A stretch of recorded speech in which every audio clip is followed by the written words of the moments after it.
Maayong gabi sa tanang mga kaigsuunan ug kahigalaan dinhi sa One Voice Christian Fellowship sa Dakbayan sa Iligan ug sa tanang mga makasabot sa pinulungang Cebuano sa Herald of Grace Covenant Bible Church sa Dakbayan sa Dasmariñas, probinsya sa Cavite ug sa tanang mga nagasunod sa atong mga buluhaton, Luzon, Visayas ug Mindanao ug sa nagkalain-laing dapit sa tibuok kalibutan.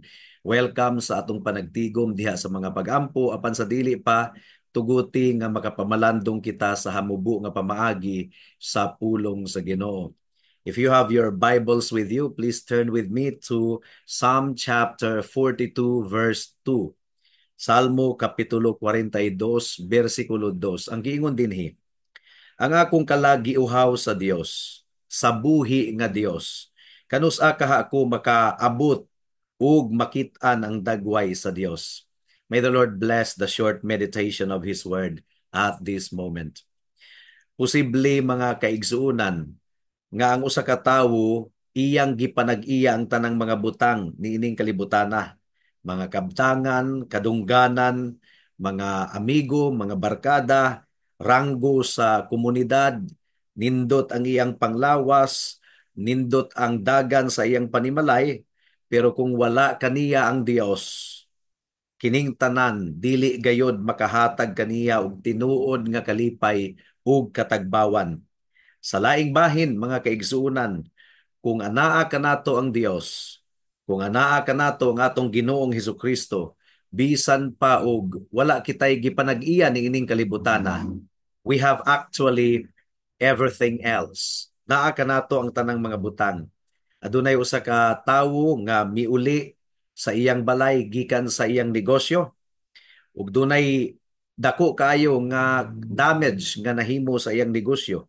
Ug kining tawhana naguol kaayo sa nga tanan ug iyang giingon nga nawala na kanako ang tanan. Wala na gayon nahabilin, makililimos na kita karon. Unya wala mapugni ni ining tawhana nga mihilak gayud siya. And then ang iyang anak nga babayi, bata nga babayi, gamay pa. Nakita niya ang kaguol sa iyang amahan. Mi Bisaka siya sa lingkuranan. Unya iyang giingnan ang iyang papa, pa, anaa pa man si mama, anaa pa man ko. So aduna pay nahabilin kanimo. Well, tinuod gayud kana. As long as we still have people who love us, makaingon gyud kita nga napagihapoy nahabilin, napagihapon kitay kabdangan. Pero labaw pa ni ana mga kaigsuunan, kung anaa kanato si Kristo, bisan pa og mawala kanato ang tanan, dato gihapon kita. Adunahan gihapon kita. Because sooner or later, matapos ang atong kinabuhi ni ining kalibutana, kung ikaw anaa kang Kristo, ang tanang mga kasinatian nimo ni ining kalibutana, mga pait nga kasinatian, walay ikatandi or dili ka na maikatandi sa kahimayaan nga nagpaabot kanato kauban ang atong Ginoong Hesukristo. Ang pait lang kung sa tibuok nimong kinabuhi nining kalibutana, wala kanimo ang Dios, wala kanimo si Kristo. Wala ka makadawat sa libre nga gasa sa kaluwasan pinaagi sa dugo ug pagkamatarong ni Kristo. Munay pait kayo sa ngatanan kay pagkahuman sa mga kalisod ni ining kalibutana, mga kabugaton, mga problema, adunay nagpaabot nga mas dako ug dili masukod nga pagantos didto sa impyerno. But if you have the Lord Jesus Christ, if you have repented of your sin and believed in Jesus Christ, after this life on earth, there is a glory, a glorious situation, a glorious condition nga nagpaabot kanato. Makauban nato ang atong Ginoong Hesukristo hangtod sa kahangturan didto sa bag-ong langit ug bag-ong yuta. So, make your choice. Higala.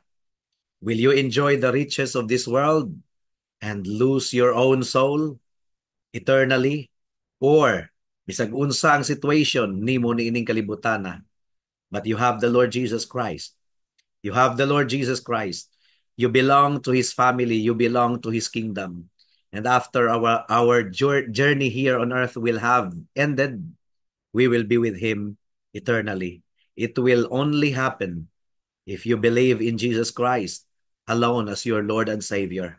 Kung ikaw naghinulsol sa imong sala ug midangop kang Kristo ug imong gitugyan ang imong kinabuhi ngadto kaniya.